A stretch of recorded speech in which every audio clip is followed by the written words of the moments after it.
Bonjour à tous et à toutes, on va dédier le cours donc pour la Rifo Shelema de Yehuda. Shalom, Shalom Yehuda Ben Tamo, Shalom Yehuda Ben Tamo, Marguerite Bat Tamo,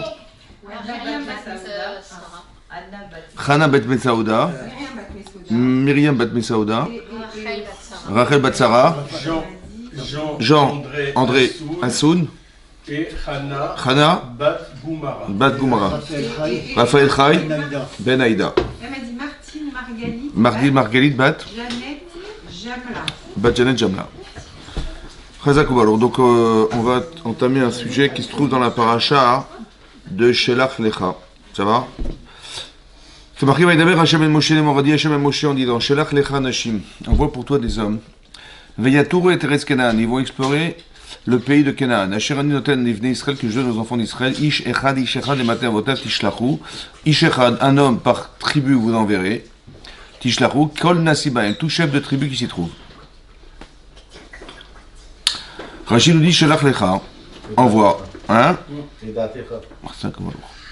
Rachid et Dartecha. Ouais, c'est-à-dire que selon ce que tu penses, Hachem il dit écoute, en général, quand Hachem il dit quelque chose, c'est une prophétie. Ça va, ça veut dire qu'il est inspiré à Moshe Rabbeinu par Hachem. Il dit Dartecha. Selon ce que tu penses, il le laisse le choix de décider. Oui, pourquoi il laisse le choix de décider? Ani, je ne t'ordonne pas de le faire.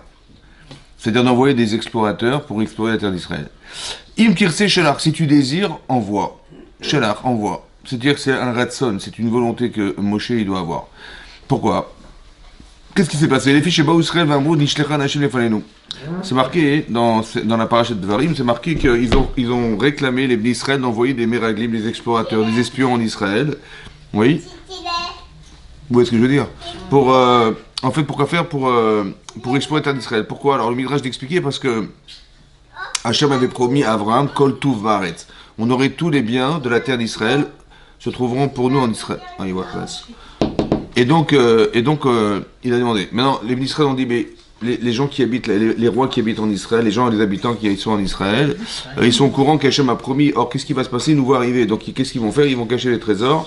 Et tous les biens d'ici trouvent vont être cachés et on pourra pas réaliser la promesse qu'avait faite Hachem à Abraham. Donc il faut absolument envoyer des meraglim pour savoir où sont cachées les choses qui s'y trouvent. Et donc c'est pour ça qu'ils ont voulu envoyer des meraglim. Donc c'était quelque chose, on va dire, un peu les Shem Shamaïm, dans le sens ils ont voulu faire un kiddush Hachem.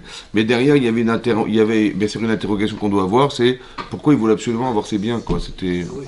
Alors ce ne sont pas des prétextes, donc on voit qu'il y a un souci de parti pris derrière. Ok. Et donc Moshe, on lui propose d'envoyer, il dit, mais écoute, si tu veux, envoie. Alors ils sont venus proposer ça, les Bnei Israël. Ouais, que Moshe Nemav dit Krevou Nelai Kolechem Vechule. Moshe Nimlar Bashkina, et Moshe demande conseil à la Shekina, la présence divine. Il dit, j'envoie pas. Alors il lui répond, Hachem dit Amarti, Ani Amarti Lahem Sheitova. Hachem répond, voilà, je vous ai dit, lorsque on était dans Shefer Shemot, Hachem promet de nous sortir d'Égypte, et il nous promet la terre d'Israël. Elle dit, elle est bonne. Eretz Zavatralav. Super. Donc c'est une terre, ouais, où on trouve des vaches. Très bien. Non. Il dit Chayem. Chayem, Shani noten naem makon nitrot bidva meraglim. Chayem, je jure, dit Hachem sur eux. Puisque les gens doutent, ouais, ils doutent, les meraglim, les Israël doutent, est-ce qu'on y va, on n'y va pas, est-ce qu'on fait, et tout ça. Alors il dit, Hachem dit, je jure, Shani noten naem makon nitrot. Je vais les mettre dans un endroit où ils vont se tromper. Bidva meraglim, ça va être compliqué. Hein. Parce que là, ils enregistré le chiant, c'est pas possible. Bélivra Meraglim, donc les paroles des Meraglim. Ouais. Et donc, qu'est-ce que dit Hachem? Il dit, je vais les mettre dans un endroit où ils vont se tromper sur les paroles des Meraglim. Les man lo yichshua, afin qu'ils n'héritent pas de la terre. Ça veut dire que c'est déjà prévu a priori qu'ils ne rentreront pas en Israël. Voilà ce que dit Hachem. Ouais, c'est marqué clairement dans le texte du Midrash qu'en fait ils vont se tromper dans l'interprétation que vont faire les Meraglim sur l'exploration d'Israël, et finalement ils n'hériteront pas de la terre d'Israël. C'est quoi cette histoire là? Qu'est-ce que ça veut dire? Comment ça se fait? Ouais, comment ça peut s'expliquer une chose pareille? Comment vous avez compris, vous les Juifs du 12e arrondissement de Paris? Ouais, comment c'est possible que les choses ont été prévues? Alors l'idée peut-être c'est la suivante. C'est d'expliquer comme ça. Vous savez, on a souvent dit que ce qu'on voit en vérité c'est ce qu'on ressent. Ça veut dire que si vous voulez, la réalité, elle est fonction de la conception qu'on lui donne. Vous voyez, Hachem existe. Donc qu'est-ce qu'il fait Hachem? Il dit, ce que tu vois en vérité vient répondre à une problématique personnelle. C'est comme ça que ça se comprend. Et donc, qu'est-ce qui se passe si je doute, en fait? Ouais. Alors, je vais voir des choses qui vont m'amener à me tromper. Ouais, c'est ça l'idée. Oui. Parce que j'ai déjà un a priori. Et donc, je vais lire en fonction de l'a priori que j'ai. Vous avez compris ce qui se passe? Vous allez comprendre que c'est quelque chose qui va articuler la paracha, ça. Oui. C'est-à-dire que quand j'ai des a priori, je vois en fonction des a priori. Et donc, la réalité, elle est exactement à l'image de ce que je m'imagine. Peut-être c'est pas forcément le message que j'aime m'envoyer. Mais je vais me tromper parce que je me suis trompé. Vous comprenez? À l'intérieur de moi-même, il y a quelque chose qui ne fonctionne pas. Et la vision fausse que j'ai, elle me permet de voir, comme si que je projetais ou que je voyais, selon ce que je vois, la projection que j'ai, je l'interprète selon ce que je pense. Vous avez compris? C'est ça. Et donc, qu'est-ce qui va se passer? Donc, il va envoyer des explorateurs. Alpi Hachem. Voilà. Donc, qu'est-ce que fait Moshe? Il dit, voilà, bon, ok, je vais choisir une personne par tribu. Ça va? Et pas sur il va lui choisir les dartos, c'est-à-dire selon ce qu'il pense, mais il va demander à Hachem, c'est bon, il est bon celui-là? Il a dit ok, celui-là il est bon, Alpi Hachem. Ça veut dire, c'est ce que dit le Passouk, ouais, Ishera Jrana Batavota, Kishlaon Israël, va Ishlachota Moshe, Midbar Paran, Alpi Hachem, selon la parole d'Hachem. Donc il a demandé à Hachem, c'est bon, il est bien celui-là, il est tzaddik. Mais imaginez-vous qu'on a pris une personne par tribu. Donc il y a une sélection. On a mis un entonnoir extrêmement fin, quoi, parce qu'il fallait mettre une seule personne dans toutes les tribus, c'est énorme. Vous voyez, la sélection est énorme. Maintenant, la question que je vous pose est la suivante. Donc, on a pris, c'est marqué, Kulam Anashim Rashim Nisrelema. Donc, c'était tous des tzadikim, comme ça dit Rashi. Pourquoi il fallait 12 personnes? Un par tribu. Pourquoi il fallait un par tribu? Pourquoi 12 personnes? Vous savez que Yehoshua Binoun, 40 ans plus tard, il a envoyé des explorateurs. Ils étaient combien? Deux, oui. Très bien, ils étaient deux. Donc, deux, ça va. Ça, c'est un. Donc, la première question, pourquoi 12? Deuxième question, pourquoi des tzadikim? Envoie des commandos. Tu envoies des commandos, des gens qui savent exactement, qui essaient leur métier, ils savent exactement comment explorer la terre, se cacher. Ouais. Bizarre. Pourquoi on envoie des tzadikim? Pourquoi tu envoies des gens exceptionnels? Des gens exceptionnels. Oui, on dit là-bas, le Rambam explique que Yehoshua ben Nun, dans la catégorie des tzadikim, il était numéro 5. Ça veut dire qu'il y avait 4 personnes qui étaient plus tzadikim que Yehoshua ben Nun. Et Caleb ben Yefoué était numéro 3. Ça veut dire qu'il y a des gens qui étaient beaucoup plus tzadikim que Caleb ben Yefoué et Yehoshua ben Nun. C'est incroyable. Mais pourquoi on a pris des tzadikim, des très très grands, comment on veut dire, les meilleurs de chaque tribu, qu'on a pris les meilleurs de chaque tribu? Ça, c'est une question. Comment? Pour juger objectivement la terre d'Israël. On va voir. Vous allez voir que c'est très très profond, ça. Vous allez comprendre. 2 minutes, j'arrive. Maintenant, qu'est-ce qui va se passer? Donc ils sont partis, ça va? Donc ils sont partis en Israël. Et les Shemot Anashim, donc on nous cite les noms, je ne vais pas vous lister les noms des Shvatim. Donc c'est marqué des chefs de tribu. Les Shemot d'Israël, les Shalach Moshe, la Torah et Haaretz, Vaikra Moshe Yoshua ben Nun Yehoshua. Et tout à coup, bizarrement, Moshe, il a envie de changer le nom de Yehoshua en Yehoshua. Il va lui rajouter un Yud. Ça va? Il change son nom. Il dit pourquoi? Parce qu'il a eu peur, dit Rashi, ni de parler la lave Yehoshua, mais etc. Qu'il soit sauvé. Ouais, du conseil qu'on vont donner les Méraglim entre eux, ouais, parce qu'il sentait qu'il y avait quelque chose qui n'allait pas, donc il a pensé qu'il fallait bénir, changer le nom de Yehoshua parce que Oshéa et Yehoshua, la Yehoshua c'est la délivrance, ouais, donc il voulait libérer en fait quelque part en changeant son nom, il voulait libérer Yehoshua de l'influence qu'avaient les Méraglim sur lui, les explorateurs. Ok, pourquoi lui en particulier? Parce que s'il a senti, il ne fallait pas envoyer. D'accord, oui? Ok. Donc il les a renvoyés, la tour et Haaretz, pour explorer la terre, Kedan. Donc il leur dit voilà exactement ce qu'il devait faire. Ok, donc il devait voir, vérifier si la terre était riche, était pauvre, est-ce que les gens qui habitaient étaient puissants, pas puissants, etc. Ensuite c'est marqué Vayalou, Vayatou et Haaretz, donc ils sont montés et l'explorer la terre, Midbar Sin, depuis le désert de Tzin, Adrechov, Lavo Hamat, jusqu'à ce qu'ils arrivent à Lavo Hamat. Vayalou Banegev, donc ils sont montés Banegev par le sud. Vayavo à Trevron. Donc c'est Ya'alou, ils sont montés au pluriel. Vayavo, il est arrivé. Alors Rachid nous dit pourquoi c'est tout à coup un singulier. Pour dire que Caleb ben Yefouné, il a eu très peur de l'influence qu'avaient les Méraglim sur lui. Et donc il est parti à Chevron. Il est parti prier al Kivrei Avotav. Il est parti prier sur la tombe d'Avraham Yitzhak Yaakov. D'accord? Après on va essayer de comprendre pourquoi il a fait ça. Vesham Achiman Sheshav et Talmai, Yelida Anak. Donc il y avait là-bas des géants. Ils s'appelaient Sheshai, Talmai, et qui étaient des enfants de Achiman aussi, Anak, donc c'était des enfants des géants.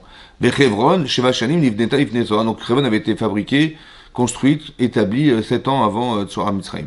Va y avoir de Nachal Eshkol, etc. Donc qu'est-ce qu'ils ont fait là-bas? Ils ont pris une branche, ils ont pris une grappe de raisin. Echad va Yesu Bamot, Shnaim Minarimonim, Minateinim. Donc ils étaient 8 à porter la grappe de raisin. Ouais, 8 à porter une grappe de raisin. Oui, ils ont pris. Non, on la prend comme ça. Eux, ils l'ont pris comme ça, ça va. Et ils ont pris une grenade et une bombe. Ils ont pris une grenade et une figue. Voilà. Des gros fruits. Pourquoi ils sont qu'à Yeshua Benoun? Ils sont 10 là. On a compris, il y avait 8 qui portaient. Un à la grenade et un à la figue. Alors Rachid nous explique qu'ils ont senti que ça sentait mal, ils n'ont pas voulu s'associer à ça. Parce qu'ils avaient compris quelle était leur intention. Pourquoi ils ont absolument voulu amener des fruits Hachem, Moshe leur a dit d'amener des fruits. Mais dans quelle intention t'amènes des fruits? Ils ont dit, oh, ça sentait mauvais, ils n'avaient pas envie de s'associer à eux. Ils ont dit, on ne porte rien du tout. Kalev ben Yefoune, Yoshua Benoun. C'est bon? De qui descend Yoshua Benoun? Hein? De qui descend son ascendant? C'est qui? Il descend de qui? Hein? Non, non. Il descend de Ephraïm, qui était le fils de le fils de Yosef. D'accord? Et de qui descend Kalev ben Yefoune? C'est le mari de Myriam, j'ai appris. Très bien, le mari de Myriam. Mais de qui il descend, lui? Il descend de Chazakoubalor. Ben, il descend de Yehuda, de la tribu de Yehuda. Ça va? Pourquoi ces deux tribus? Je fais exprès, c'est une petite énigme, on fait une enquête là. Donc ils ont fait comme ça. Qu'est-ce qui s'est passé? Vayashuvu mitorares, donc ils sont revenus de l'exploration qu'ils avaient fait de la terre, Miket Sarbaïmir, au bout de 40 jours. Vayechu Vayavo, maintenant au bout de 40 jours. Maintenant, elle mesurait combien la terre d'Israël? Je sais pas. Rachid nous dit qu'elle mesurait 1600 km de long et 1600 km de large. Aujourd'hui, combien ça mesure Israël aujourd'hui? 500 km sur 100. 500 sur 100. Et là-bas, c'était 1600 sur 1600. Rachid nous dit qu'un homme, il fait environ 10 parsaot, c'est-à-dire 40 km en une journée. Donc en 40 jours, ça fait combien? 40 fois 40, ça fait combien? 1600. Donc il dit, Rachid, il aurait pu faire maximum traverser d'est en ouest. Et là, ils ont exploré toute la terre d'Israël, c'est impossible. Alors il explique, Rachid, il dit qu'Hachem, il leur a donné des forces pour faire ça en 40 jours, alors qu'ils auraient dû mettre 80 jours. Pourquoi? Parce qu'il savait qu'ils allaient fauter. Il a dit, et on verra plus tard, que un jour correspond à une année dans le désert. Il n'a pas voulu trop rallonger, il leur a fait une tova, il a accéléré pour qu'il ne reste pas 80 années dans le désert. Comme ça dit Rachid. Incroyable. Vous avez vu? Et en plus, c'est des gens qui ont fauté. Hein. Il dit, moi je ne vais pas les accabler plus que ça, on va accélérer. Ça veut dire, ils ont été 2 fois plus vite que normal, ça veut dire. C'est ça que ça veut dire. Incroyable. Bon, je continue. Donc au bout de 40 jours, ils sont revenus. Vayelchou vayavo. Ils sont allés, ils sont revenus. Rachid nous dit, c'est l'agma qui pose la question, Maou vayelchou. Ils sont partis, ils sont déjà partis. Il fallait dire, ils sont revenus. Pourquoi c'est marqué, ils sont allés, ils sont revenus? Rachid nous dit, les Akish alichatan les biatan, pour nous comparer leur départ de leur arrivée. De quoi? Ma biatan be'etzara, afalichatan be'etzara. Ils sont revenus avec des mauvaises intentions. Eh bien, ils sont partis avec les mêmes. Ça veut dire que depuis le départ, ils voulaient dissuader l'Israël de rentrer en Israël. Vous avez compris ou pas? C'est incroyable. Alors qu'ils sont des tzadikim. Et comment quelqu'un il peut basculer comme ça en une seconde? Ça va? Je sais pas, on verra. En tout cas, on établit les principes. Après, on verra comment ça marche. En tout cas, c'est clair que c'est pas qu'en arrivant là-bas, et ça, ils ont été déçus. Non, ils étaient partis déjà dans cet esprit-là. Mais ça veut dire que c'est intéressant. Pourquoi? Parce que vous savez, dans la vie, des fois, hein, il y a des gens. Moi, des fois, des gens me téléphonent, ils ont des problèmes, etc. Et puis je dis, voilà, on peut faire comme ça, des solutions, machin. Ils disent, non, mais ça n'arrivera pas à cause de ça. Je dis, attendez, si vous avez déjà décidé, ne me téléphonez pas, hein, tu vois. Bah oui, parce que la fille elle a déjà décidé, et à chaque fois que je pose une non, ça ne marchera pas pour ça, parce que, hein, en fait je vois qu'elle essaie ou la personne essaie de m'empêcher de donner des réponses, ou d'essayer de faire l'effort de faire. Je dis, mais si madame vous avez déjà décidé, il ne faut pas me téléphoner, j'ai autre chose à faire, ça va? Ça veut dire qu'ils ont déjà décidé. Vous avez compris ce que ça veut dire? Ils sont partis avec des intentions, ça veut dire qu'ils ont déjà décidé. Maintenant, tout ce qu'ils vont voir, vous comprenez que ça va correspondre à ce qu'ils avaient décidé. Alors on va commencer à rentrer dans un sujet intéressant. Sauf les deux. Après, vous allez voir pourquoi. Alors après, je continue. Et donc, ils sont arrivés là-bas. Qu'est-ce qu'ils ont fait? Alors, on a code avec ça, d'accord. Donc, ils ont montré le fruit qu'ils avaient découvert en Israël. Un fruit énorme. Ils ont dit, donc c'est vrai, ils ont dit effectivement, Hachem ne nous a pas menti, elle est vraiment, c'est une terre merveilleuse où coule le lait et le miel. Vézé Piria, et voici son fruit. Ils sont bons les fruits, hein? Alors Rachid dit, à chaque fois qu'on va dire du sheker, du mensonge, il faut toujours qu'il y ait une part de vérité au départ. Sinon ça marche pas. Donc ils ont dit la vérité, il ne pas menti, il n'a pas menti, c'est super. Oui, Mais, regardez comme ils sont gros les fruits. Imaginez-vous les gens qui les mangent. Il y avait des gens, c'est ce qu'ils vont dire, ça va? Ephes, tout ça c'est nul, c'est zéro, comme le coca.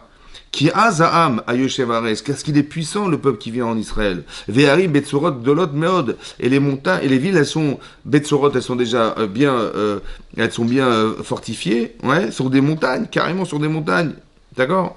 Ve'aïde anak, on a vu des géants et on a vu Amalek, etc. Ayoshevares kenan negev, echeti ve'moz ba'ar, akenani va'yoshev alayam, etc. Donc ils ont commencé à leur faire peur. Et c'était vrai ce qu'ils ont dit ou pas? Tout était vrai. C'est quoi le problème alors? Il faut comprendre quel est le problème, qu'est-ce qu'on leur reproche. Vayash Kalev, et donc il a fait taire le Kalev, et Ta'am, El Moshe, Vayomer Alo, Da'ale. Il dit montez, on va monter. Vayarachnu autant qu'on l'héritera, qui achol nuchala, parce qu'on pourra y arriver. Vayanashim Asheralo Imo, Amrou, et ceux qui sont montés avec lui, donc les autres, les autres espions, ouais, ils ont dit Amrou, Lo nuchala lo Ta'am, qui chazak umemenu. Il dit non, on n'y arrivera jamais, ils sont plus forts que nous. Ça va, voilà ce qu'ils ont dit. Rachid nous dit, Chazakou mimenu, je vous dis Rachid, Kaviachol, clapé Marla Amrou. Kaviachol, comme c'est qu'ils avaient dit, ils sont plus forts qu'Hachem. De qui on parle? On parle des gens des tzadikim, vous avez compris ou pas? Kaviachol, ça veut dire, c'est comme c'est qu'ils avaient dit. Ils ont dit ça ou pas? Non, ils n'ont pas dit. Mais c'est comme c'est qu'ils avaient dit, ça va? Qui c'est qui a dit ça? La Gemara dans Sota, elle dit ça. Ouais, Chachamim ont compris de ce que les Meraglim, les explorateurs ont dit. Ils ont dit, mais c'est trop dur, on n'y arrivera jamais, vous comprenez, c'est trop difficile. C'est comme si qu'ils avaient dit, c'est plus fort qu'Hachem. Vous avez compris pourquoi? Oui, vous avez compris? Vous avez compris quoi? Ils n'ont pas dit ça, ils ont dit, ils sont plus forts que nous. Ils n'ont pas dit, ils sont plus forts que Hachem. Si eux-mêmes sont des tzadikim aux yeux du peuple, s'ils disent quelque chose, c'est que c'est vrai. Non, mais pourquoi ils ont dit ça? C'est stupide de dire une chose pareille. Qui c'est qui a créé ces géants? Hachem. Donc Hachem ne peut pas être victime de ce qu'il a créé lui-même, c'est pas possible. Ouais. Alors écoutez-moi bien. Si vous êtes devant des géants, ça va? Ouais. Vous êtes là, en train de je sais pas moi, vous êtes occupé, et vous voyez une ombre qui grandit devant vous là. Ouais. Et puis vous levez la tête et vous voyez un pied. Il fait pas du 44, hein, il fait du 150 000. Ouais, le type il mesure 1 kilomètre. Qu'est-ce que vous faites? Comment vous vous sentez? Vous avez peur? Oui? Vous avez peur ou pas? Moi j'aurais peur. Moi aussi j'aurais peur. Mais si j'ai peur, c'est qu'Hachem il est là ou pas? Mais non, il n'est pas là. Parce que si Hachem était là, j'aurais dit, le pauvre, il va avoir une boucherie dans quelques minutes. C'est ça que j'aurais pensé. Donc si j'ai peur, c'est que c'est plus fort qu'Hachem. On peut dire c'est comme ça. Mais c'est ça qu'Aviachol. Si tu as peur, si Hachem t'accompagne, de quoi tu as peur? Oui, c'est vrai. Donc si tu as peur, c'est que Dieu n'est pas là. Donc c'est comme si tu disais, bah Dieu il n'est pas assez fort pour me débarrasser de ces gens-là. Vous avez compris ou pas? Ça veut dire qu'il y a ce qu'on appelle la théorie dans la Torah et la réalité des choses. Il y a des conceptions qu'on a, mais elles sont théoriques. Le Dieu, il est superbe, hein, il est extraordinaire, mais il n'est pas forcément là dans ma vie, vous comprenez ou pas? Là, on te demande d'avoir des convictions. Quand tu le vois, tu dis, mais le pauvre, il y a combien de kilos là? On va faire une boucherie là. Vous avez compris? C'est ça que tu... Mais c'est-à-dire qu'on n'est pas convaincu, vous comprenez ou pas? Et c'est peut-être même pour ça qu'il y a des géants. Vous savez pourquoi? Parce que qu'est-ce qui peut les faire douter à ces gens-là? Il n'y a rien. Il n'y a que des gens qui mesurent 1 kilomètre. C'est que ça. Donc ça veut dire qu'ils étaient des grands tzadikim ou pas? Ben oui, parce qu'il faut des gens d'1 kilomètre pour leur faire peur. Donc ça veut dire que c'était des très grands tzadikim, vous comprenez ou pas? C'est marrant, hein? Puisque tu doutes, alors ces gens, ils sont pas en Iran, ni en Irak, ni ailleurs, ils sont là, ils sont juste là où tu voulais pas qu'ils soient. Vous avez compris ce que je veux dire? Parce que quelque part dans ta conception, tu veux argumenter dans ce sens. Et donc, qu'est-ce qui va se passer? Et donc, ils ont dit du mal de la terre, Asher Tarota, qu'ils avaient exploré. Et Ben Israël est mort à Ares Asher Avarnu Balaturota. Voilà ce qu'ils ont dit. Eretz Ochelet Yoshvea. C'est une terre qui consomme ses habitants. Pourquoi dire Rashi? Parce que où on en allait, ils enterraient des morts. Et ils creusaient des trous, ils enterraient des morts. Partout. Je crois, il y a des épidémies, c'est une terre Et vous voulez vraiment vivre dans ce pays-là? Mais regardez, voilà ce qui se passe là-bas. Ils ont enterré des morts toute la journée. Et Rachid nous explique, ouais, c'est ce que dit la Gemara dans Sota, ouais, il y a marqué Rachid dit, Bechol makom shavarnu batzanu kovre metim. À chaque fois qu'on traversait la terre d'Israël, on voyait des gens qui étaient enterrés en permanence. Ça va? Il dit, Vajboru asala tova, il leur a fait une tova, Hachem. Kedé les tordim be'avelam. Pourquoi eux, ils sont occupés à enterrer des morts? Pourquoi faire? Vélo idnou laev le'elu. Donc, si on est occupé à enterrer des morts, on n'est pas préoccupé à savoir s'il y a des espions qui sont rentrés dans le pays. Donc, qu'est-ce qu'il a fait Hachem? Il a fait en sorte qu'ils ne soient pas dérangés pour explorer la terre d'Israël. Et eux, comment ils l'ont traduit? Catastrophique. Ça va? Qu'est-ce qu'on apprend de là, messieurs, dames? Vous avez une image. Vous avez l'image de gens, voilà, on vous projette un film, des gens qui enterrent des morts toute la journée. Donc, qu'est-ce que vous en pensez? Je dis, mais c'est quoi ce pays-là? Quoi, il y a des morts tous les jours? Ouais, c'est ça qu'on peut penser. Ou alors tu peux dire, grâce à Dieu, on n'a pas été dérangés, ils ont enterré des morts toute la journée. Mais comment ça se fait qu'on a un changement de lecture? Comment on peut voir les choses? Mais comment ça se fait que des gens ils vont dire, mais c'est quoi cette catastrophe-là? La même image! C'est ça le problème. C'est la même image, c'est juste l'interprétation de l'image. D'accord? Mais comment ça se fait qu'il y a des gens qui disent, mais c'est quoi ce pays de fou là? Ils ont enterré des morts toute la journée, il y a des guerres toute la journée, des machins, ouais. Et je veux dire, et des gens qui vont voir la même image, ils vont dire, grâce à Dieu, on a été épargnés, ouais, et que, ils étaient occupés, heureusement qu'ils étaient occupés, ouais. Il y a les femmes étaient à Sephora, à Lafayette, et, vous avez compris? C'est bizarre, ouais. Pourquoi on sait qu'on a cette lecture? Vous avez compris? Ça veut dire comme ça. Ça dépend ce que tu veux faire ici. Si tu cherches des arguments pour ne pas y aller, tu vas les trouver, mon chéri. Et la même image qui pourrait te dire, grâce à Dieu, on n'a pas été dérangé, la même image, tu vas la traduire autrement. Ça va? Mais ça dépend de quoi? De qu'est-ce que tu as dans ton cœur? À quoi tu penses quand tu le regardes? À quoi tu avais envie de parler lorsque tu l'as vu? Ça va? Ça veut dire que quelle sorte de filtre tu as dans tes lunettes pour interpréter les situations? Ça va? Si tes lunettes sont sales, tu verras du sale.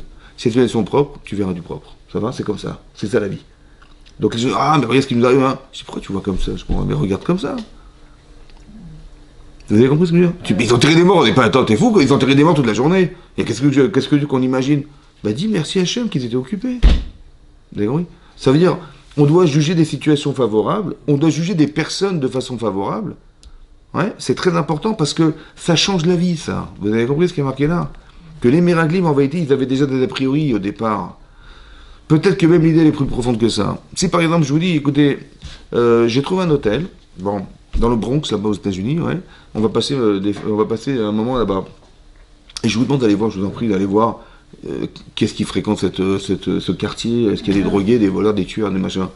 Faites-moi une faveur, voilà, je suis au téléphone, vous pouvez pas aller voir cet hôtel là parce que on n'est pas sur place, vous pouvez le visiter. Qu'est-ce que vous allez chercher à voir parce que j'ai peur? Hein? Qu'est-ce que vous allez chercher à voir? Ce qui va pas, parce que j'ai peur. En vérité, je vous ai transmis ma peur. Donc quand vous allez voir, vous allez dire, eh ben tu as eu raison, c'était dangereux. Ça va? C'est possible que les gens qui ont envoyé les Méraglim, ils avaient déjà peur de ce qu'ils allaient voir, et ils ont transmis cette crainte, et les gens, ils ont été voir ce que les autres avaient eu peur de voir. Vous avez compris? Ils ont dit, bah, heureusement vous avez envoyé, il y a ce qu'il y avait là-bas, il y avait là-bas. Donc on a peut-être pensé bien faire. Seulement, ce qui se passe, c'est qu'on est en train de dire quelque chose qui est l'inverse de ce qu'Hachem avait prévu au départ. Vous avez compris le problème? C'est pour ça qu'on n'a pas le droit de transmettre ses peurs non plus. Ça va? Si vous voyez que les gens sont fragiles, il ne faut pas leur parler de vos problèmes. Parce qu'ils vont voir leur vie en fonction de ce que vous leur projetez de voir. Et donc, qu'est-ce qui s'est passé? Donc, la tour est arrêtée. D'accord. Et on a vu des gens qui avaient des midotes énormes, des grandes. Ils étaient des géants, c'était des géants. Sham Reinu, Sham et Tanfilim. On a vu les Néphilim, ceux qui étaient tombés à l'époque où il y a les anges sont tombés, ils sont descendus sur la terre. Ils ont eu des relations avec des femmes, ils ont eu des enfants, c'était des géants. Ouais. Bnei Anakim, ouais.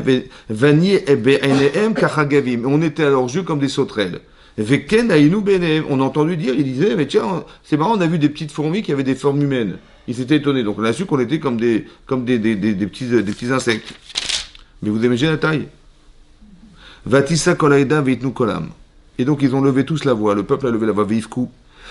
Et ils ont pleuré. Aham balaïla aou. Ils ont pleuré cette nuit-là. C'était la nuit de Tisha B'Av. Donc on était prêts à rentrer en Israël. On envoie les Méraglim.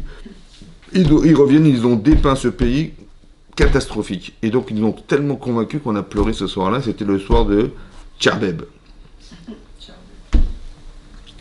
Vaïlenu donc ils se sont plaints auprès de Moshe et Aaron, Benekom Israël, Vayom Walem, Kol Aïda, Lou Matnou Beres Misraël, si on avait pu mourir en Égypte. Au Bamidbar ou dans le désert Azé, Lou Matnou si on avait pu mourir dans le désert. Ouais, mais la main Hachem est vie au Tano et la reste Azot, pourquoi Hachem nous a envoyé dans ces pays-là, l'Inpol Bacherif pour tomber entre les mains de nos ennemis dans le sabre. Nachez-nous, vetapez-nous, nos femmes et nos enfants, où la base, ils vont être pris en captivité. En captivité. Allô, Tov la nouchou Misraïm, ça valait mieux la peine de retourner en Misraïm, en Égypte. Ça va. Vaïmrouch, elle arrive, dites-nous, Roche, Vedachouva Misraïm, venez, on retourne en arrière, on va partir en Égypte. Vaïpol Moshe le Pénal, donc Moshe tombe par terre, ouais, il tombe avec Moshe Aaron, et etc., etc. D'accord. Voilà ce qui est marqué. Ça va. Hachem, il aurait pu le prévenir. Il savait que ils allaient réagir comme ça. Très bien. Très bien, mais c'est le choix. Il aurait pu très bien dire, il n'y a pas, vous n'allez pas voir, vous y allez directement. Et le choix. Vous n'avez pas quoi boire? Alors je vais vous dire un petit. Vous avez raison. Je vais vous dire un petit principe. Je vais vous dire une petite chose que vous devez savoir. Jamais Hachem ne rentre dans vos choix. Ça va? Parce que s'il rentre dans mes choix, ben je suis plus rien. Ça va? Jamais Hachem il rentre dans les choix. Il propose. Après c'est vous qui voyez comment vous comprenez, etc. Il propose, mais jamais il va choisir pour vous. Hein. Ça va? Personne. Donc c'est pareil ici. Il va pas choisir. D'accord? Il oriente, il explique des machins, il est. Mais là, mais jamais, il propose, donc il dit j'espère qu'elle va voir, j'espère qu'il va comprendre, j'espère que... Mais quelque part ici, c'est ça, c'est le choix, ouais. Et donc qu'est-ce qui va se passer? Et donc Moshe, il va voir ça, donc il va prier pour qu'on nous pardonne, et Hachem va dire, Salarti qui te va je pardonne comme tu m'as dit. Ve'ulam chayani Hachem. Donc qu'est-ce que va dire Hachem? Ouais. Va'imalek birvod Hachem et kol haaretz, donc il avait rempli la gloire d'Hachem l'endroit où on était. Ki kol hanashim haroim et gvodi et vetotai et asitim bemisraim bemidbar yanisuoti. Tous ceux qui ont vu ce que j'avais fait dans le désert, tous les miracles que j'ai produits dans le désert, ils m'ont éprouvé. Inasu oti. Ze et serpamine, ça fait 10 fois qu'ils m'éprouvent. Velo shamo bekoli, n'ont pas écouté ma voix. Im yiru et haaretz ashanishbati la avotam vechol nesane lo yirua.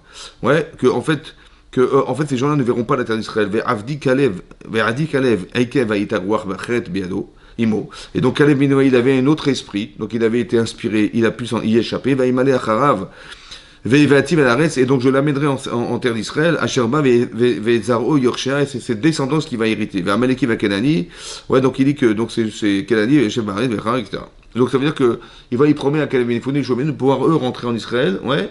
Parce qu'ils avaient un roi Harer, ils avaient une autre façon de lire, une autre façon de voir. Et donc, qu'est-ce qui va se passer? Hachem va dire la chose suivante. Il va dire comme ça, je vous lis ce qui est marqué. Imatem tavo la haretz asher nasati et yadi la shechen etrem ba. Donc, lorsque vous arrivez à entrer où je vais résider, Kiim Kalev Inefoni ou Shoabin, il n'y a que 2 hommes qui vont pouvoir rentrer, qui étaient parmi les explorateurs. On sait que ceux qui avaient plus de 60 ans, ils sont rentrés, ceux qui avaient moins de 20 ans aussi. Mais cette génération de 20 à 60, elle a disparu dans le désert. La base y est, et vous avez dit, nos enfants, ils vont être en captivité. Ouais. Moi, je vais les amener en Israël, vos enfants que vous pensiez être captifs. Et eux vont connaître la terre qui vous a dégoûté. Et c'est vos cadavres qui tomberont dans le désert. Et vos enfants vont errer dans le désert. Ouais. Arbaim Shana 40 ans. Ils vont porter Zenutechem. Zenutechem, c'est Znout, ça veut dire toute la corruption. Atop Pikrechem jusqu'à la fin de vos cadavres mis dans le désert. Mais Mispar Yamim, Asher Atem Tartem Vetares Arbaim Yom, Yom Leshana, Yom Leshana. Vous deviez rester 40 jours, ben vous allez rester 40 ans. Yom Leshana, un jour pour un an. Lashana, ou Lashana. Betasiu et Avonechem, vous allez porter vos fautes, Arbaim Shana, Vidatem et Nuoti, et vous comprendrez mon déplacement proche, j'ai fait une chose pareille. Ani Hashem dit Barti, etc. Donc voilà ce qui va se passer. Et donc ils vont rester 40 ans dans le désert. Ok. Maintenant, je vais vous dire un truc. Voilà, j'ai vu il y a un Rav qui s'appelle le Rav Moshe Shapir. Il a créé un livre qui s'appelle Mahamakim. Il l'amène au nom du Harizal. Vous savez que les frères de Yosef, un jour, ils ont entendu le rêve de Yosef. Ça va? Donc Yosef, il est arrivé, il dit voilà, j'ai rêvé de 11 étoiles, etc. Et qui se présentent devant moi. Et eux, ils ont interprété ce rêve en pensant qu'il avait dit qu'ils allaient être assujettis à un homme qui s'appelle Yosef, qui était le futur roi d'Israël. Et donc ils ont interprété ce rêve en pensant que Yosef, il allait prendre la place de Yehuda, qui était futur roi d'Israël, et donc on allait devoir couper le clan Israël en deux, il y aurait Yehuda et Yosef, etc., catastrophique. Et donc ils ont décidé de le condamner et de le vendre. D'accord? Ils étaient combien à le vendre? Binyamin n'a pas participé. Ils étaient 10. 10. Très bien. Et qu'est-ce qu'il leur a dit quand il est arrivé? Bon, finalement, il est arrivé en Égypte, Yosef. Et la première fois qu'il a vu ses frères, qu'est-ce qu'il leur a dit? Meraglim atem. Vous êtes des espions. Rachid dit pourquoi? Parce que leur père leur a dit ne rentrez pas tous ensemble. Leur père était un Tunisien, c'était connu. Il a dit d'en passer par des portes différentes. Et chaque enfant, il est passé par des portes différentes. Or, Yosef, qu'est-ce qu'il a fait, Yosef? Il a dit au douanier, quand un enfant arrivera, et un enfant qui s'appelle un tel fils de Yaakov, vous me ferez savoir cette chose-là. Et lorsqu'il a su qu'ils sont rentrés par des portes différentes, il a dit, mais vous êtes rentrés, pourquoi vous n'êtes pas rentrés ensemble? Hein? Donc vous êtes des espions, Meraglimatem. Voilà ce qu'il leur a dit. Là-bas, c'est marqué dans le Zohar, c'est marqué dans le Harizal, il a expliqué que Yosef, quand on a dit Meraglim, vous êtes des espions, il faisait, les fameux Meraglim dont on parle ici, en fait. Mais ça veut dire quoi, l'illusion de Meraglim? Ils ont fauté, les fameux espions qui étaient les frères de Yosef, ils ont fauté. Ouais. C'est quoi des Meraglim, en fait? C'est quoi des espions? En fait, il a voulu peut-être corriger le problème Yosef. Parce que vous savez que les mots ont un sens premier, mais un sens profond. Alors, il faut que vous sachiez que votre cerveau, il ne raisonne pas forcément comme vous pensez. C'est-à-dire qu'il y a une conscience et une inconscience. Maintenant, l'inconscient aussi parle. C'est-à-dire que quand je dis Meraglim, pour moi, ça veut dire des espions. Mais mon cerveau, il a une autre façon de concevoir ça. Ça va? Comment il conçoit ça? Parce que quand Yosef, il a raconté son rêve, qu'est-ce qu'ont fait ses frères? Ils ont été écouter son rêve et ils se sont dit, mais comment Yosef, il peut avoir dit une chose pareille, ça se fait pas, etc. Mais qu'est-ce qu'ils ont fait? Ils ont été les explorateurs du rêve de Yosef. Les fameux Meraglim dont on parle. Mais de quel droit vous êtes rentrés dans mes rêves? Vous avez compris? De quel droit vous m'avez condamné? C'était pas votre rôle, c'était le rôle de mon père. Ça va? Et de quel droit vous avez pensé qu'il fallait absolument condamner un enfant au détriment de la volonté de son père? Un, c'était pas votre rôle de me juger. Et deux, c'était pas au détriment vous avez voulu me tuer. Mais de quel droit vous avez pensé me tuer au détriment de la vie de mon père? C'est pas normal, vous avez compris ou pas? Ça s'appelle des Meraglim, des gens qui rentrent qui vont explorer les rêves de Yosef, ils vont explorer les rêves de Yosef, ils vont ressortir. En disant Meraglim, il a pensé peut-être ça va avoir un effet qui va permettre de leur faire teshuva. Parce que quand je veux dire Meraglim, ça va avoir une connotation d'espionnage, comme si qu'ils avaient espionné les rêves de Yosef. Vous comprenez? Ça n'a pas marché. Mais il a dit Meraglim. Cette problématique, en vérité, elle va se retrouver là. Le Zohar explique que les enfants... Pourquoi on a pris 12 personnes? Parce que 12 Shvatim. C'est qui les 12 Shvatim? Les 12 enfants de Yaakov Avinu. Vous comprenez pas? Pourquoi des tzadikim? Mais prendre des commandos. C'est ça la question qu'on a posée. Mais des tzadikim, parce qu'ils étaient des tzadikim. En fait, les neshamot des enfants de Yaakov, elles se sont réincarnées dans les 12 personnes qu'on a choisies. Mais non, Kalev ben Yifouné, il descend de Yehuda. Ça va? Yehuda, il a été maudé, il a reconnu qu'il avait fauté. Alors son descendant, il va avoir de l'aide d'Hachem. C'est pour ça qu'il a été inspiré pour aller dans le kever d'Abraham, Yitzhak et Yaakov. Ça veut dire une chose très importante. Quand vous faites des mitzvot, vous pensez que ça reste intrinsèquement en vous. Mais sachez que ça va aider vos enfants et vos petits-enfants. La force de la mitzvah, ça veut dire que lui, il a reconnu qu'il s'est trompé, qu'il a eu tort d'avoir vendu Yosef. Oui, il a eu tort. Et ça, ou alors il a été maudé devant sa femme Tamar. Il aurait pu mentir en disant, mais quand il a dû avouer que les enfants qu'elle portait étaient issus de lui, il aurait pu mentir. Il n'a pas menti, il a dit, elle a raison, c'est de moi que c'est 100 francs. Il a été maudé, il a reconnu. Comme il a reconnu, alors son descendant qui était Kalev ben Yifouné, il a eu la capacité à pouvoir résister à l'influence des Meraglim. Yoshua bin Nun, il descend de Ephraim. Mais Ephraim descend de Yosef. Yosef, il a fait du Lashon Hara ou pas? Oui. Donc il y a un terrain de Lashon Hara ou pas? Alors comme il y a un terrain, et qui va tomber dans le piège du Lashon Hara, Yoshua bin Nun, oui, parce que son aïeul, qui était Yosef, il a fait du Lashon Hara, de la médisance. Et le problème, c'est qu'on a un problème de médisance. Alors il a fait une bracha, qu'il ne tombe pas là-dedans. parce qu'il devait réparer la faute de Yosef, qui avait fait du Lachon Hara sur ses frères. Ça, c'est Yoshua ben Nun. Vous avez compris? Vous avez compris? Ça veut dire que quelque part, c'est très intéressant de comprendre que quand il a dit Meraglim Atem, c'est ça qui a marqué. Maintenant, il y a une Gemara dans Sanhedrin Daf Kuf Dalet. Il y a marqué là-bas, hein, il y a un passouk dans Echa. Echa, c'est le livre qu'on lit à Tisha B'Av. Il y a marqué Patsu Lahem Davar. Là-bas, on parle de quoi? Là-bas, c'est marqué qu'ils se moqueront de vous, vos ennemis. Là, passouk. La Gemara dit là-bas, hein, dans Sanhedrin Daf Kuf Dalet, que vous savez que le livre de Echa, il a été écrit, les versets en fait sont coordonnés à ce qu'on puisse suivre l'alphabet. C'est-à-dire comme Ashrei Jevetecha, vous avez vu, etc. Il y a Aleph, Bet, Gimel, Dalet, etc. Maintenant là-bas, hein, quand vous voyez le deuxième chapitre, le troisième et le quatrième chapitre, il y a 5 chapitres. À chaque fois, on a fait précéder la lettre P avant la lettre Aïn. Ça va? Normalement, c'est Aïn P. Et là, c'est inversé, P Aïn. Vous savez ce que dit la Gemara? Que ça vient faire référence au Meraglim, qu'ils ont fait précéder la bouche avant l'œil. Aïn, P, Aïn, c'est l'œil, et la bouche est P, parce qu'on sait que les livrets Torah, Hembappé, elles sont dans la bouche. Hembappé, oui? Hembappé, elles sont dans la bouche. Donc on a inversé, c'est-à-dire que normalement, on voit, et après on parle. Là, on a inversé, on a parlé avant de voir. Voilà ce que dit la Gemara. Et là-bas, le Ravi demande, il dit, mais je comprends pas, mais ils ont vu, ils ont décrit ce qu'ils ont vu, ils ont d'abord vu, après ils ont parlé. Dans le texte de la Torah, c'est marqué l'inverse. Pourquoi on dit là-bas, le Midrash, la Gemara explique que, en fait, ils ont précédé la bouche avant les yeux. Mais non! C'est marqué qu'ils ont vu, ils ont raconté ce qu'ils ont vu. Mais donc ils ont d'abord vu avant de parler, comme ça il demande. Alors il explique comme ça. Le Maharal, il explique c'est quoi la vue, c'est quoi la parole. Il dit d'abord tu vois, après tu réfléchis, et après tu exprimes ce que tu as vu. C'est comme ça. Donc il y a d'abord tu vois, ouais, après tu ressens, et après tu penses, et après tu parles. Eux, ils ont fait précéder la bouche avant la pensée. Ça veut dire que quoi? Ça veut dire qu'ils auraient dû réfléchir avant de parler.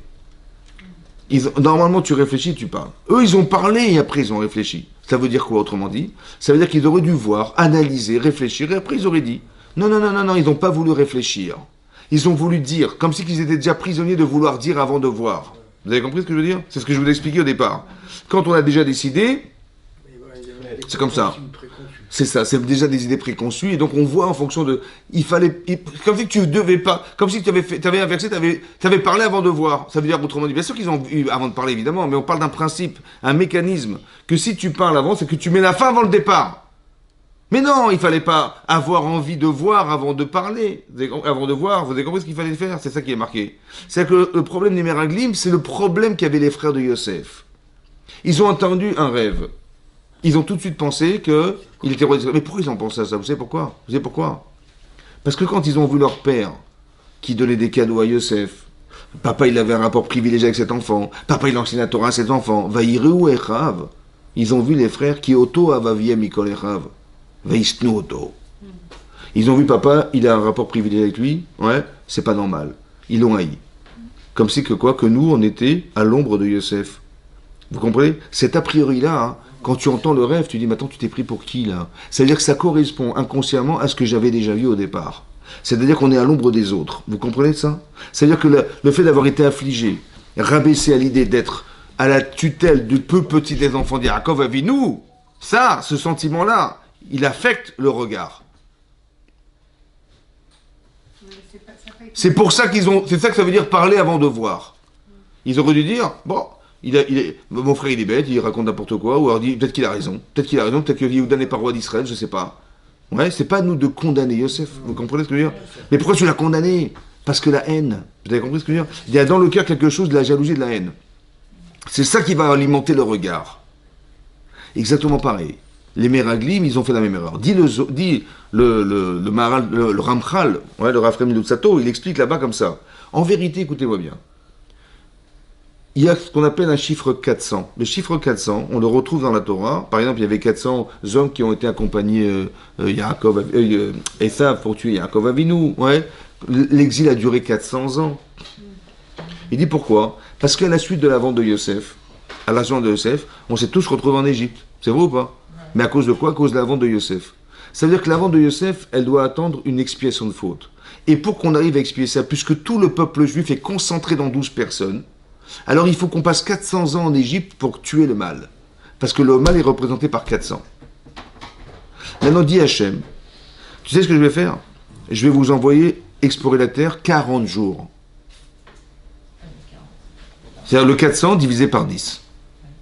Et j'espère que les 40 jours que vous allez passer en Israël va pouvoir, si vous avez la Emouna qui avait manqué à vos ancêtres qui étaient les frères de Yosef, vous allez corriger la faute de Yosef. Or, qu'est-ce qu'ils ont fait? Ils ont fait du Lachon Hara. Ça veut dire qu'ils sont retombés dans la même nature que celle de leurs ancêtres. Et c'est pour ça qu'ils ont dû durer 40 ans. Tu aurais dû 40 jours, on va 40 ans. Toujours le chiffre 40 qui nous rattrape tout le temps, vous comprenez ou pas? Ça veut dire que ce qu'il est en train d'expliquer, c'est que Hachem, il fait ça, pourquoi? Parce que, et maintenant dans les 40 ans du désert, on a fauté 10 fois. Et à cause de ça, cette génération a disparu. Et c'est à cause de ça qu'aujourd'hui, on vit un exil qui dure 3300 ans. Parce que le temps passé, c'est le temps d'une correction. Là, ça a suffi 400 ans pour en faire des tzadikim. Mais Hachem, il nous a envoyé en exil pour qu'on arrive à corriger, dans la difficulté qu'est la nôtre, ce qui était à l'origine de nos erreurs. Et on voit que le Lachon Hara, c'est l'origine de tout. Vous avez compris ce qui se passe ici? C'est ça qui est marqué là. Moi j'ai une question quand même, parce que au départ, avant tout le début de la faute la vente de Yosef, cette jalousie que les frères ont développée par rapport à leurs frères, elle est en partie à cause de l'attitude de Yaakov Avinu. Oui, bien sûr, c'est ce que c'est avec Shabbat. Oui, alors je vous explique. Alors, très bien. Bien sûr.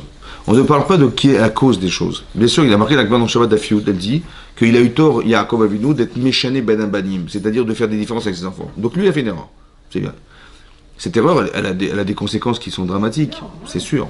Mais c'est pas parce qu'il a fait une erreur que eux, ils ne sont pas non plus dans une erreur. Maintenant, écoutez-moi bien. Il faut retenir ça, écoutez-moi bien. On parle des Shvatim. Les Shvatim, c'était des très très grandes sadikim. C'est bon? Or, si vous regardez la parashat Vayeshev, on a l'impression que c'est des voyous, quoi. Hein, c'est vrai ou pas? Alors, comment ça se marche? Alors, écoutez bien. La Torah, Hachem, quand vous lisez la Torah, il faut le lire avec un microscope. C'est-à-dire que ce que la Torah décrit, si on avait été là, on n'aurait rien vu du tout. Ce que la Torah décrit, c'est ce qui va alimenter les choix des hommes. C'est-à-dire la jalousie, la haine. Mais c'est pas quelque chose de conscient, ces eux. Vous avez compris? Quand on fait des choix dans sa vie, dis pourquoi tu as choisi de voir comme ça et pas comme ça? Pourquoi tu as choisi de dire tiens, c'est une terre qui consomme ses habitants? Pourquoi tu n'as pas dit tiens, on a eu la chance de pouvoir. Pourquoi ça se fait? Parce qu'inconsciemment, il y a quelque chose qui anime mon désir de dire. Mais non, pourquoi tu l'as vendu? Pourquoi tu n'as pas été consulter ton père, machin? Ça veut dire que c'est des symptômes psychologiques qui sont révélateurs qu'il y a un parti pris. De quel droit tu juges? Mais non, mais regarde ce qu'il a fait, comment il nous parle, machin, et c'est dangereux. Mais j'ai compris, t'as raison, mais pourquoi tu t'investis toi? Mais cette question, on ne se la pose pas. Parce qu'on a envie de s'en débarrasser. Vous comprenez ou pas? À cause de quoi? À cause de la haine. Mais c'est inconscient ce que je vous dis là. Ça veut dire que inconsciemment, le cerveau, il a une information qui s'appelle la différence faite par Yaakov. Elle est mal acceptée par les enfants. Et elle va engendrer des comportements intellectuels qui vont justifier le fait de se débarrasser de lui. Ça m'arrange que je le vende. Ça m'arrange de le tuer. Vous avez compris ou pas? Mais je dis, mais ton père, quand il va dire, qu'est-ce qu'il va dire? C'est pas grave, on va lui raconter des salades. Mais pourquoi tu penses comme ça? Parce que quelque part, j'ai envie de m'en débarrasser. Vous avez compris? Pourquoi? Parce que je souffre à l'idée que mon père, il fait des différences qui me sont insupportables. Mais c'est très profond, ça. Ça veut dire qu'on est en train de nous expliquer, il y a quelque chose qui va alimenter une haine, qui est traduite dans la Torah comme la haine des frères, et que les Meraglim, par la Emouna qu'ils auraient dû avoir, à la proportion de la difficulté de rentrer en Israël, ils auraient dû corriger. Ça n'a pas pu se faire. Alors on va espérer que dans le désert, 40 ans, ça se fera. Ça s'est pas fait non plus. Vous avez compris? À chaque fois, vous avez compris ça? C'est très important, ça, ce qui est marqué là. Ça veut dire que les Meraglim ne sont que les représentants de celui qui était à l'origine, ceux qui étaient à l'origine, qui étaient les Shvatim. En fait, c'était eux les Shvatim. Ça, c'est à petite. Vous avez compris comment ça fonctionne? Mais ça veut dire que personnellement, à petite échelle, on doit faire attention à ça nous-mêmes. C'est les 12. Là, les 12, et pourquoi des sadikim? Vous avez compris? Yeshua, il n'a pas pris des sadikim, il a pris 2 personnes. Ça. Mais c'était important que vous compreniez que toutes les questions qu'on s'est posées, en fait, elles ont un sens. Et c'est un sens profond qui est marqué là. C'est ça. C'est ça. Il a fallu passer par toutes ces histoires-là, oui, pour arriver à corriger un problème qui est fonctionnel. Comme si que l'exil n'avait de réalité comme de vivre dans le désert. Qu'est-ce que voulait Hachem en le misant dans le désert? Qu'ils arrivent à un niveau d'Emouna où on pouvait recevoir la Torah, et ce niveau d'Emouna qui nous permettrait de recevoir la Torah, il nous permettra de vivre miraculeusement dans le désert. Hachem, il voulait qu'on arrive à se déconnecter en fait de soi-même. C'est ça. Se déconnecter de soi, c'est-à-dire que le corps, il prend tellement d'amplitude. Parce que la haine, c'est corporel, la jalousie, c'est corporel, c'est la différence. La neshama, elle n'a pas de problème, hein, je vous rassure. Hein. Mais c'est parce qu'il y a un conflit d'idées, il y a un conflit humain qui nous dérange. Voilà. Et donc, il dit, mais comment tu règnes sur nous, tu veux nous gouverner? C'est le corps qui ressent ça, c'est pas le cerveau. Et comme c'est ce problème qu'on doit se gérer. C'est pour ça que le Beth Amikdash, numéro 2, il a été détruit à cause de la haine gratuite. C'est marrant, hein, on retrouve toujours ce problème. C'est la haine gratuite, c'est marqué. L'Agma dit là-bas dans Yuma Daftet, dit que c'est à cause de la haine gratuite. Que lorsque Yosef, vous vous rappelez, dans la Torah, c'est marqué que lorsque Yosef il retrouve son frère Binyamin, oui, vous vous rappelez, il va tomber sur son cou, il va pleurer. Et Binyamin va pleurer sur le cou de son frère. Et donc on a l'impression qu'ils se sont languis de se retrouver, parce que ça faisait tellement d'années qu'ils ne s'étaient pas vus. Il était un enfant, Binyamin, lorsque Yosef a été vendu. Et là-bas, Rachid nous dit, dans Megillah, elle dit, en fait, ils ont pleuré sur la destruction du temple. Tout à coup, ils ont eu une prophétie particulière, où Binyamin, il a vu le coup de Yosef, et il a vu que le Mishkan Shiloh, qui était un sanctuaire intermédiaire, ouais, en attendant de construire le Beth Amikdash, il a été détruit dans le territoire de Yosef. Et le Beth Amikdash se trouvait dans le territoire de Binyamin. Oui, oui. Et il a été détruit, c'est ce que voit Yosef, il voit qu'il a été détruit. Qu'est-ce que ça signifie? Ben, ça signifie que Yosef, il a essayé de faire teshuva à ses frères. Oui. Mais la teshuva, c'est un sentiment qui est intérieur, à l'intérieur. Oui, à l'intérieur. Et il a dit, il leur a mis une telle pression, ils ont eu tellement honte.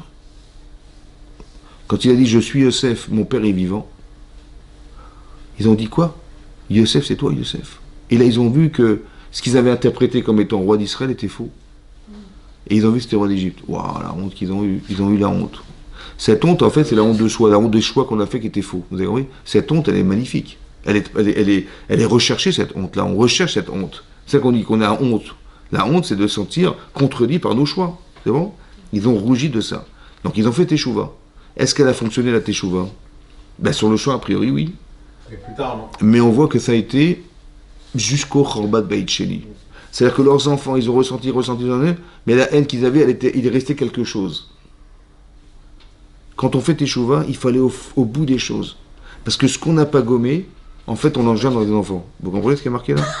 Jusqu'où ça a duré? Jusqu'à la destruction du deuxième temple. La Sinatrinam. C'est ça qu'il a vu.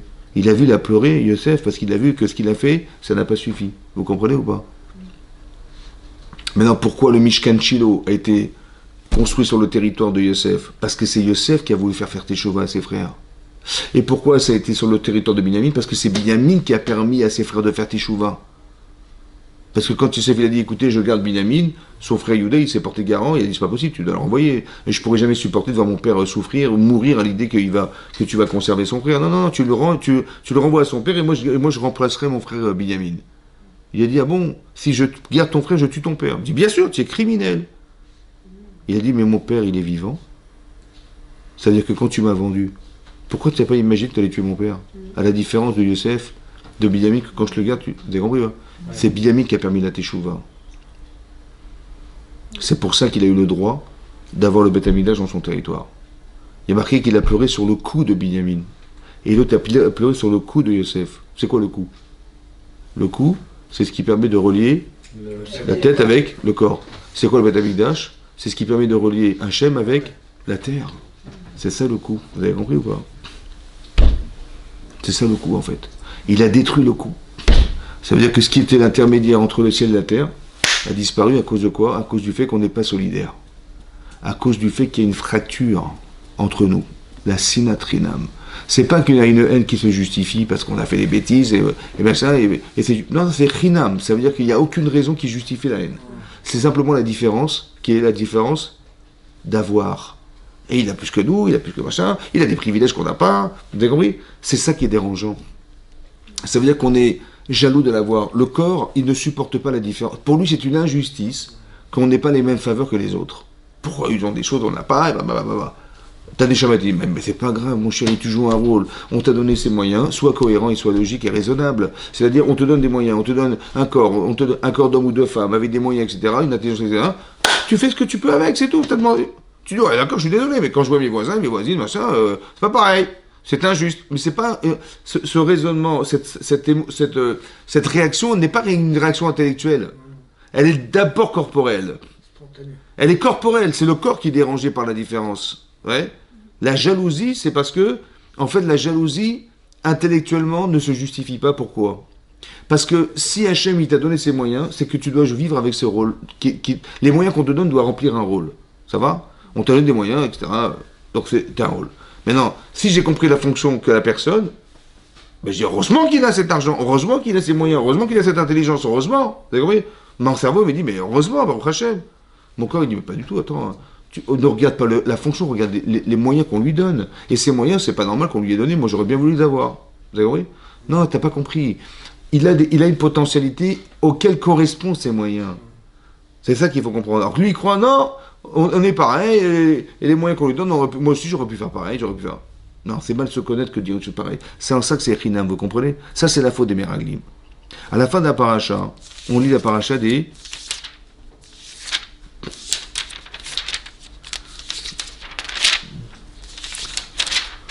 C'est marqué comme ça. Vayomer Hashem el Moshe lemor daber el ben Israël v'martalem ve'asulaim tzitzit. Et tu leur fais ici al-kanfé bigdem l'ordam, donc al-kanfé bigdem, donc sur les coins de leurs vêtements, ve'natnu al-tzitzit akana puis dit techelet, vous mettrez un fil de bleu. Ve'aya lachem le tzitzit uritem oto, ou zechartem et kol mizvotai. Et vous allez voir, et vous rappellerez de mes mizvot. Ve'asitem otem, vous les pratiquerez. Ve'lo taturu. Et vous n'allez pas... La tour. Le tatourou, ça veut dire, vous n'allez pas espionner, entre guillemets. Ouais, achare levafrem, ve'achare enechem. Ça veut dire quoi, achare levafrem ? Ne vous détournez pas après. Et après ? Les yeux. C'est normal, ça ? Non, d'abord tu vois, après tu ressens. Il y a marqué l'inverse. Oui. Qui c'est qui a pensé ? Qu'est-ce qui a ressenti avant de voir ? Les Meraglim. L'autre tatourou n'est pas d'a priori. Tu dis, mais moi... Je ressens et après je vois. J'ai envie de fumer, je cherche où est-ce qu'il y a la cigarette. Vous avez compris ? En fait, je cherche à voir ce que je désire. Mais c'est parce que je désire que je cherche à voir. Vous avez compris ou pas ? C'est pareil, j'avais pas envie de rentrer en Israël. J'avais pas envie que mon frère y soit là. J'avais pas envie que machin. Donc qu'est-ce que j'ai fait ? Je me suis arrangé pour me débarrasser de lui. Ou je me suis arrangé pour qu'on rentre pas en Israël, on est très bien où on est. Dis le soir, vous savez pourquoi ils ont fait du Lachonara ? Vous savez pourquoi ils ont fait du Lachonara ? Non ? Dommage. Non, franchement. Parce qu'ils étaient prophètes. Et ils ne se sont pas vus en Israël. Ils ont dit, ça veut dire qu'on sera comme des simples citoyens. Alors inconsciemment, ils ont préféré rester des chefs de tribu dans le désert que d'être de simples citoyens en Israël. Alors ils ont fait la Shonara. Encore une fois, les Vafrem, vous avez compris ou pas ? Lo taturu achare les Vafrem ve'achare nechem asher atem zonim achariem. Ouais, vous avez compris ce qui se passe ? Ça veut dire que le travail en vérité, il n'est pas dehors, il est... Tu dis, ouais, mais je vais déménager, j'en ai marre de voir ça, on fera des tzadikim ailleurs. Mais non, le premier, il n'est jamais dehors. Hein. Il est dedans d'abord. Ça va ? Corrige tes problèmes personnels. Et après, tu verras que ta vie sera heureuse. Vous avez compris ? Le travail, il est psychologique. C'est ça qui est marqué. L'otatouru, la tour est à Haaretz. Ils ont été exploratés. Alors, l'otatouru. N'allez pas faire comme les explorateurs qui ont été cherchés à l'extérieur ce qui était leur problème personnel. Vous avez compris ça ? C'est ça. La faute des Meraglim, la faute des Jvatim, elle est toujours la même chose. Il faut faire attention à toujours cultiver le bien. Ça va ? Et quand tu cultives le bien dans ton cœur, alors tu seras positif dans ta vie. C'est comme ça. Mais si tu cultives le mal, tu vas dire, vous avez compris ? Si tu qui consomme ses habitants, il y avait on va chercher toutes sortes de prétextes pour empêcher les choses de se faire.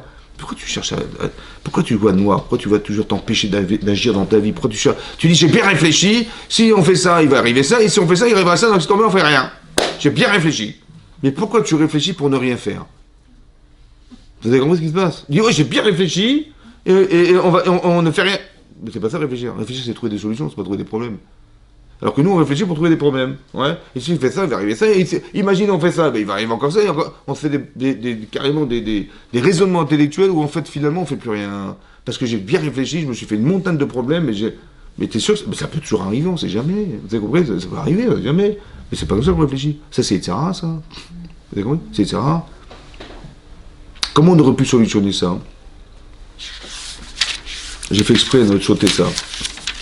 C'est marqué comme ça. Je vous lis Rashi. Marqué Vaïdaber Hashem Moshe Shelach Lecha Anashim. Il a dit envoie des hommes. Rashi dit Laman Ispera Parashat Meraglim Parashat Myriam. Pourquoi la paracha qui précède, elle parle de Myriam? Elle parle de Myriam. La paracha qui précède, c'est Baalotecha. La fin de la paracha, c'est l'histoire entre Moshe et Aaron et Myriam. Elle fait du Lashon Hara sur son frère. Pourquoi cette paracha est précédée par le Lashon Hara de ses frères, de Myriam? Les filles chez Lactal Iskeliba, elle a été frappée de lèpre, oui, parce qu'elle a dit du Lashon Hara malheureusement sur son frère, alors qu'elle a voulu bien faire, hein, la pauvre. Il dit, elle a marqué, chez les voix Berra, Vershaim Alaou. Rachid dit, c'est Reshaim, les Meraglim, les explorateurs, Raou. Vous avez vu, là, cette fois-ci, c'est marqué Raou. Ils auraient dû voir. Vélo la Kourmoussar, ils n'ont pas tiré d'enseignement. Raou, Vélo Kourmoussar. Ils ont vu, ils n'ont pas tiré de leçon. Mais non, qu'est-ce qui a fait qu'ils n'ont pas tiré de leçon et quelle aurait été la leçon? Alors écoutez-moi bien. Myriam, elle a fait de la Lashon Hara en voulant sauver le couple de son frère. Parce que Sipora, qui était la femme de Yosef, de Moshe Rabbeinu, elle entend Eldad ou Medad, donc deux prophètes dans le camp qui prophétisent. Et elle dit à sa sœur, à sa belle-sœur qui était Myriam, eh ben je plains leur femme. Comment ça je plains leur femme? Ben je la plains leur femme. Je dis quoi moi? Ben, parce que quand on est prophète, on quitte sa femme. Pardon? Mais bien sûr, Moshe il m'a quitté, c'est fini, on n'est plus ensemble depuis longtemps. Voilà ce qu'elle dit à sa belle-sœur. Elle dit, ouais, attends, j'ai pas compris, mais qu'est-ce qui se passe, qu'est-ce qui lui arrive à Moshe Rabbeinu, il quitte sa femme, ça va pas ou quoi? Ouais. Il dit, sous prétexte qu'on est preuve, on quitte sa femme, mais moi jamais il m'a dit à Hachem de quitter mon mari, et moi je suis prophétesse. Et j'ai demandé à Aaron, et je dis, moi, Aaron, Hachem t'a demandé, non, vous avez compris? Et donc, qu'est-ce qui lui arrive, là, ça va pas ou quoi? Donc elle va essayer de réconcilier son frère avec sa femme. Mais elle a été raconter ça à Aaron, c'est bon? Et à cause de ça, elle a eu la tsarade, etc. Qu'est-ce qui est marqué dans la fin de la paracha? C'est marqué que la chose a été sue de tout le monde. Ouais, c'est passé dans la presse, dans les journaux, parce qu'on devait attendre qu'elle se soigne, madame, pour pouvoir voyager. Donc tout le monde l'a su. Ça va? C'est normal ou pas?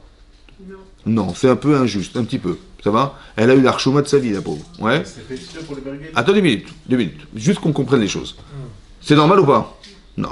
Donc elle aurait pu dire, attends, je suis désolé, c'est un problème familial, on était 3, j'aurais eu la tsarade, j'ai compris, donc c'est entre moi et mon frère, je me suis fait pardonner, et pourquoi c'est passé dans les journaux, tout le monde a connu, tout le monde a su, et on a dû l'attendre, on lui a fait cavode, mais je veux pas de ce cavode, moi je veux pas de ses honneurs, moi j'aurais préféré que personne ne sache, elle aurait pu se rebeller ou pas? Mais pourquoi Hachem a fait ça? Alors écoutez-moi bien, à chaque fois que vous allez voir quelque chose qui n'a aucune raison de sortir dans la presse, et qu'on le sait, c'est pour en tirer du moussard. Mais là, écoutez-moi bien. Comment je tire des leçons de ce que je vois? Il y a toujours deux façons de raisonner. Myriam, elle a fait du Lashon Hara sur son frère. Bon, Hachem il a décidé qu'elle aurait de la lèpre pendant 7 jours. Ça va? Alors moi, je suis un des Meraglim, j'ai dit, qu'est-ce qui s'est passé? J'ai dit, ben, madame Myriam, elle a osé parler de son frère. Elle a fait du Lashon Hara sur Moshe Rabbeinu. Comment sur son frère? Moshe Rabbeinu, son frère? Rien. Attends, mais Moshe Rabbeinu, il donne de la Torah, il est monté sur le Sinaï, c'est un homme exceptionnel. Mais comment elle a osé parler comme ça? Et qu'est-ce qu'il a dit à Hachem? Une semaine. Mais j'en ai 4 mois, moi, de lèvres. 5 mois de lèvres. Ouais?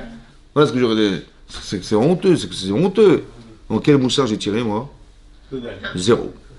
Par contre, le moussard, c'est comme ça. Écoutez bien le moussard. Elle est tombée dans le panneau, madame Myriam. Mais Myriam, c'est une très grande sadéquette. Le BR. Hein? Le BR, c'est une grande sadéquette ou pas? Eh ben dis donc, il faut se méfier du Lashon Hara. Des fois c'est subtil, hein. Parce qu'elle a voulu bien dire et elle s'est fait avoir. Elle a voulu bien faire et elle s'est fait avoir. Ouais. Mais les Meraglim, ils ont voulu bien faire? Ouais. Attendez, ils ont dit, mais attendez, vous nous avez demandé, on a été vérifié, ils ont dit la vérité. Peut-être qu'ils ont dit, bah heureusement que vous nous avez envoyé. Il y a des géants et machin, et machin. Il vaut mieux qu'on ira plus tard, je crois, parce que c'est trop dur. Ils ont peut-être voulu bien faire. Mais ils n'ont pas pensé que ce qu'ils étaient en train de dire était à l'inverse de ce que Hachem avait prévu. Vous avez compris ce qui se passe? C'est pour ça qu'Hachem il a dit à Myriam, Madoua lo yiritem les daber. Pourquoi vous n'avez pas eu peur de dire, toi et Aaron? Peur de dire, ça veut dire comme ça. Si Myriam, tu étais au niveau de ton frère en prophétie, tu dis, bah, de la même manière que moi, il m'a jamais demandé d'y aller, donc Moshe, il invente n'importe quoi, il dit n'importe quoi. Il a jamais dit à Hachem de quitter sa femme, puisqu'on est tous les deux prophètes. Mais il dit, mais comment ça se fait que tu n'as pas eu peur de dire? Mais on n'est pas au même niveau. Parce que toi, quand tu prophétises, c'est en sommeil, mais lui, c'est direct. Donc, vous n'avez pas le même niveau. Peut-être que la différence, elle aurait dû dire, bah, peut-être que c'est différent. Tu aurais dû avoir peur de te dire peut-être que mon frère il est différent de moi et que peut-être que lui il faut qu'il se sépare de sa femme, mais pas moi. D'ailleurs, oui, va. Ça c'est une chose. À part ça, c'est logique. Il a dit comment tu as osé, comment militer Avdi et Moshe, mon serviteur Moshe Rabbeinu, mon serviteur Moshe, mais c'est le même. Ah, écoutez-moi bien. Si logiquement tu pensais que Moshe avait eu tort de séparer de sa femme, donc il est en faute. Donc Hachem il n'aurait jamais dû continuer à lui parler. Or il lui parle Hachem. Madoua, tu as vu que mon serviteur, je continue à parler, et tu penses qu'il a eu tort de se séparer de sa femme. Si tu penses qu'il a eu tort, donc tu n'aurais jamais dû parler. Donc si je pense que moi je me suis trompé. À tes yeux, logiquement, c'est moi je me suis trompé. Mais comment tu as osé penser ça? C'est vrai? Ça veut dire qu'est-ce qu'on apprend de là? Les partis pris, vous avez compris ce qui se passe? Quel parti pris? Le parti pris des tzadikim, c'est quoi? Eh bien, vous savez qu'un jour, le père de Myriam, il s'est séparé de sa femme. Ah oui. À cause de Paro qui avait décrété que les enfants allaient mourir. Qu'est-ce qui les a réconciliés? Et qui c'est qui est né grâce à elle? Moshe. Alors qu'elle a voulu amocher la situation. Vous avez compris? Vous avez compris ou pas? Vous avez compris ou pas? Ça veut dire que le Yetzirah des Tzadikim, c'est dire Min Hashamaim, j'ai réconcilié mes parents. Merci Hachem. Et grâce à Dieu, mon frère il est né. Grâce à Dieu, on a reçu la Torah grâce à Dieu. Comment c'est grâce à moi? Bon. Maintenant il dit la situation se représente à moi. Merci Hachem. Ma belle-sœur elle a un problème avec moi. Avec mon frère il fait la même erreur que mon père. Merci Hachem, merci Hachem. Copier-coller. Ça se fait avoir. Yetzirah, vous avez compris comment ça marche? Ça c'est Yetzirah des Tzadikim, ça. Ils veulent bien faire, ils se font avoir. Sous prétexte de mitzvah. C'est pareil. Vous avez la mitzvah, messieurs, vous avez la mission d'aller explorer la terre. Et ils vont avoir cette mission, ils vont se faire avoir. Vous avez compris ce que je veux dire? Les frères de Yosef, ils avaient la mission d'aller juger Yosef parce qu'ils ont dit, mais c'est une catastrophe. S'il reste là, il va prendre le pouvoir, c'est une catastrophe, il va couper le 42 et tout le projet divin qui était celui d'Abraham, il va disparaître. Alors il faut qu'on s'investisse. Vous avez, sous prétexte de mitzvah, vous avez compris ce qui se passe? Faites très attention à ça. Parce que est-ce que c'est dans l'exercice d'une mitzvah ou dans l'exercice de tes intérêts personnels? Attention à ça. Ça je voulais dire. Je ne vais pas trop m'attarder, mais vous avez compris le principe? Voilà, ça je voulais vous dire. Chazak ou Baruch, merci beaucoup d'avoir suivi. Chazak.